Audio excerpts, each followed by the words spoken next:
अमित चौधरी जी आपको सामने नजर आ रहे हैं, बिल्कुल साक्षात, और उनकी धर्मपत्नी जी भी इनके साथ में है।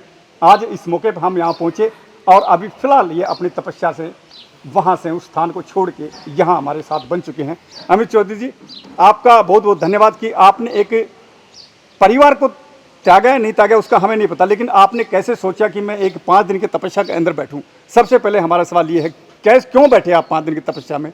क्योंकि आप एक ऐश और आराम के अंदर रहते हैं, और इस कड़ाके की धूप में क्यों बैठे? और आज तो भगवान ने हमारा सौभाग्य समझे या आपका समझे, काफ़ी बादल कर रखे हैं और ठंडी हवा चल, इसके बारे में। हरिओम जी। हरिओम। मैं क्यों बैठा, इसका जवाब मैं कभी अपने आप से कल रात ही कर रहा था जी। मैं क्यों बैठा, मुझे क्या ज़रूरत थी बैठने की, तपस्या करने की? किसी चीज़ का अभाव हो, भगवान से मांगने के लिए बैठूं। जी। कोई ना अभाव है किसी चीज़ का, ना कोई इच्छा है, ना भगवान से कोई ऐसी इच्छा कि भगवान मुझे दे दी, ना मेरे को बोल कबूल है। आपके पास सब कुछ दिया भगवान सब कुछ परमात्मा दे दिया, 2 बेटे दे दिए, पत्नी दे दी, घर परिवार दे दिया, माँ बाप भाई बहन सब है आपके सामने, शोहरत भी है छोटी मोटी। फिर इसके पीछे क्या राज है आपका? बस इसके पीछे ये राज है। आदरणीय गुरुजी अनिल पुरोहित जी जो सिद्ध सेवा धाम के संचालक है, इनसे मेरी मित्रता थी, बहुत पुरानी मित्रता थी इनसे मेरी, और इनके पास मैं आया जाया करता था।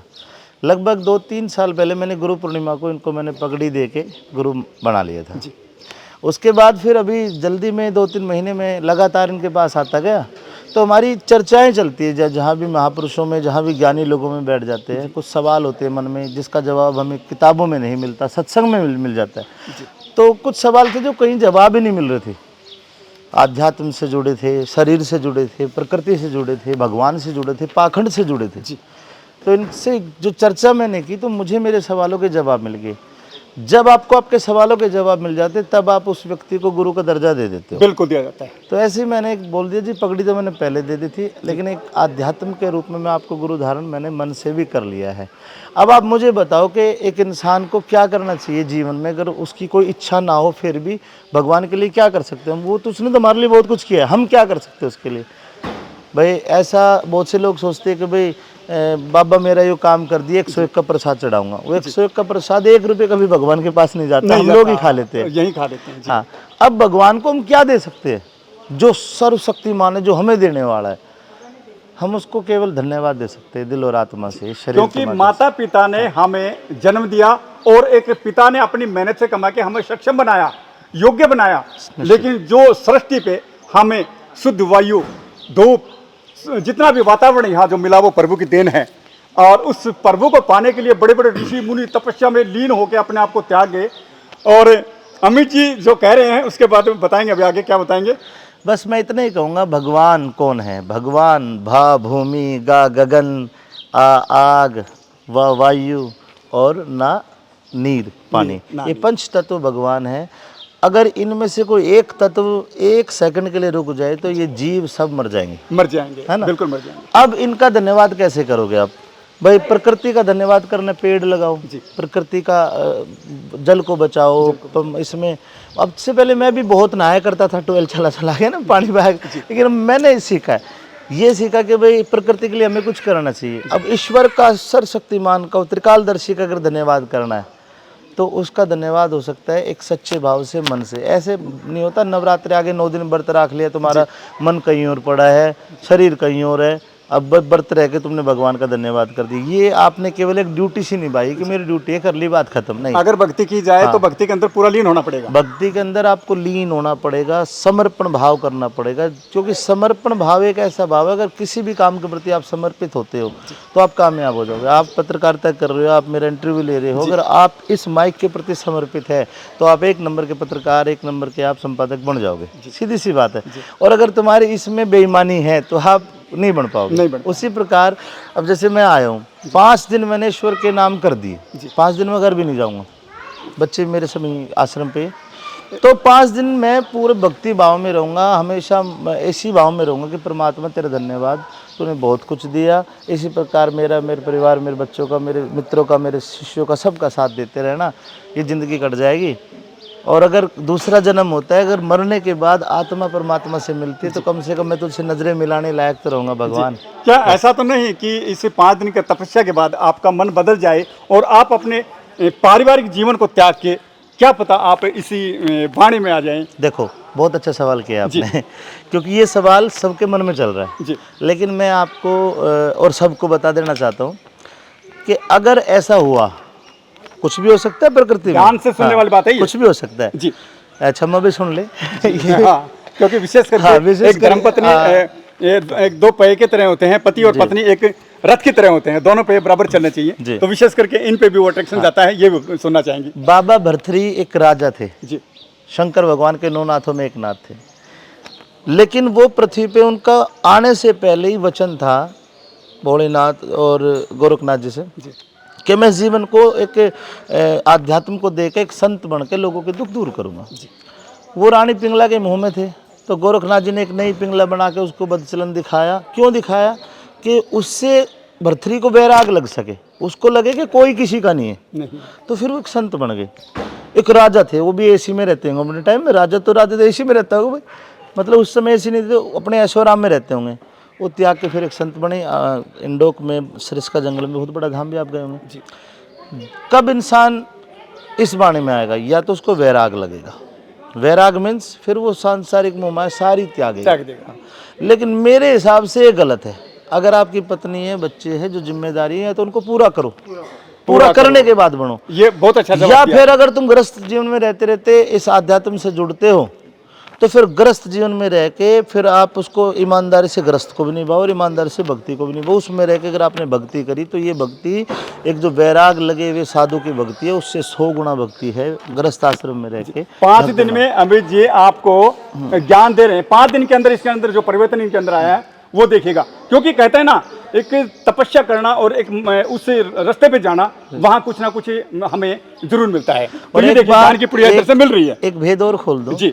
अगर भविष्य में ऐसा हुआ कि मैं महाराज जी बाबा बनूंगा, तो मैं बस छम्मा ने बाबा बनाऊंगा और बालका ने बाबा बनाऊंगा। सीधी सी बात है।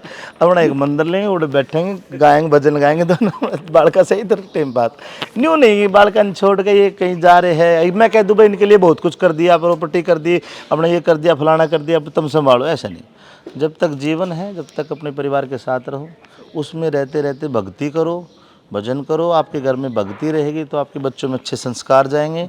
जब जब घर में कलेश होगा, बच्चों में गलत संस्कार जाएंगे। उसी प्रकार मैं चाहता हूँ क्लेश, जो क्रोध, जैसे मुझे ब्लड प्रेशर की टैबलेट भी लेता हूँ, मैं आपको बता दूँ, ब्लड प्रेशर की, मुझे गुस्सा बहुत ज़्यादा आता है। अब आध्यात्म से जुड़ने का मेरा यही भी कारण था कि मुझे गुस्से पर, अगर मैंने क्रोध पे कंट्रोल कर लिया, क्योंकि क्रोध शत्रु नहीं, क्रोध एक आपका मित्र है, आपके अंदर एक दोस्त है आपका जी। जब वो ब्रज जाते हैं दोस्त, तो आप तोड़ फोड़ करते हो, तोड़-फोड़ करते जब खुश रहता है, खुश रखता है आपको। तो इसलिए अगर क्रोध को पहचान लिया तो आप ठीक हो जाओगे, गोली लेने की जरूरत नहीं है। फिर हमें उस अंदर जो क्रोध आ रहा है, ये एक तामसिक गुण है, काम क्रोध मद लोभ मोह।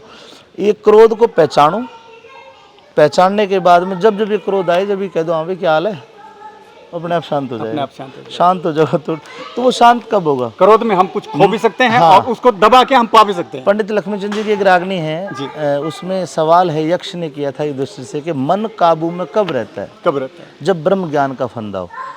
जब इंसान को ज्ञान का फंदा होगा, ज्ञान होगा, तो मन अपने आप काबू में। अगर मन नहीं तो क्रोध को लाता है। तो ये बहुत सारी चीज़ें मेरी जो मुझे खुद की सुधारनी है, मुझे मैं किसी और को क्या सुधारूं, पहले मैं खुद को सुधारूं। हाँ। और अध्यात्म से अगर मैं खुद भी सुधर गया, अपने मन में जाके देखो, सबने खुद को सुधार लिया, आपने खुद को सुधार लिया, सबने खुद को सुधार लिया, तो देश सुधर जाएगा। सुधर जाएगा। ये सही कहा कि अपने आप को सुधारो, कमियां दूसरे में न निकालें, अपने आप की कमी देखें कि हमारे अंदर कमियां क्या है, तो वो दूसरे वाला अपने आप ठीक हो जाएगा। एक पारिवारिक जीवन, जैसे आप एसी में रहने वाले और अभी जैसे तपस्या आपने 5 दिन की है, इस तपस्या के अंदर लीन है आप, उसमें और इसमें क्या डिफरेंस है? सच बताऊं जी, भोलेनाथ की सौगंध, माँ सरस्वती की सौगंध, और अपनी पत्नी का हाथ लगा कह रहा हूँ जी, मतलब मुझे, मैं पंचधूनों में बैठा हूँ जी, आग जल रही है, 40 डिग्री तापमान है, बेशक चाहे मौसम 4 बारिश पड़ के ना हुमस और हो जाता है, बिल्कुल ऐसा नहीं कि मतलब ऐसा मौसम हो जाता है। मतलब ईश्वर की सौगंध, मुझे अब तक एक भी 2 दिन, दूसरा दिन है, आग की कोई लपट भी महसूस नहीं हुई है। एक बात ये दूसरी बात गुरुजी ने ये जो मैं गमछा ओढ़ रहा हूँ जी, अब देखो मैं तो इन बातों से, पाखंड से बहुत दूर रहता हूँ, लेकिन नज़दीक आके पता चलता है सत्य है कि नहीं। दूर से तो आदमी कुछ भी कह दे, पाखंड कर रहा है, ढकोसला कर रहा है, झूठा कर रहा है, शूटिंग कर रहा है, दोहरा के बैठ के देखे ना। हाँ। ये उन्होंने बताया कि मैंने इस गमछे से बांध के सर पे लगभग अब तक 100 से ज़्यादा मैंने तपस्या कर चुका हूँ। तो उसको सर पे बांध ले, तेरे धूप भी नहीं लगेगी। सर पे मैंने ऊपर नहीं बांधा, ऐसे बांधा, जी महसूस नहीं गर्मी, बिल्कुल भी महसूस नहीं। बिल्कुल ऐसा लगा कि यार कुछ है, तो पॉजिटिविटी कुछ है, सकारात्मक ऊर्जा है, महसूस हुई, भगवान है। अब तक ये था पता नहीं है कि नहीं, पर अब होगा कि भगवान है और वास्तव में दे रहा दे है, एनर्जी दे रहा है। जी हाँ। आपके चाहने वाले जो प्रेमी हैं, जो दर्शक हैं आपके चाहने वाले, और भी ज़्यादा आपके जो बनना चाह रहे हैं और बन रहे हैं, उन दर्शकों को आप क्या संदेश देंगे? बस इतने दूंगा भाइयों, ऐसे प्यार बनाए रखना, ऐसे हमें आपके प्यार की आवश्यकता है। ऐसा नहीं है कि मैं संन्यास ले लिया, मैं तुम्हें रागनी ना सुनाऊं, खूब इनके बीच में सुनाऊंगा। रहेंगे आप? अरे खूब सुनाऊंगा, और ज़्यादा जोर लगा के एक सुर बढ़ा के सुनाऊंगा, ठीक है ना। और ऐसे हंसता खेलता चंचल स्वभाव मेरा, ऐसे मैं रहूँगा आपके साथ।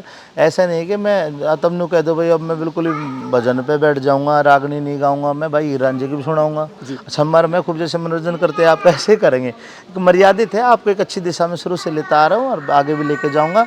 एक प्रचारी का फर्ज है कि आप समाज को एक सुधारक संदेश दे, वो संदेश अब थोड़ा सा बढ़ा दूंगा, लेकिन मनोरंजन के माध्यम से बढ़ाऊंगा, तभी कोई समझेगा।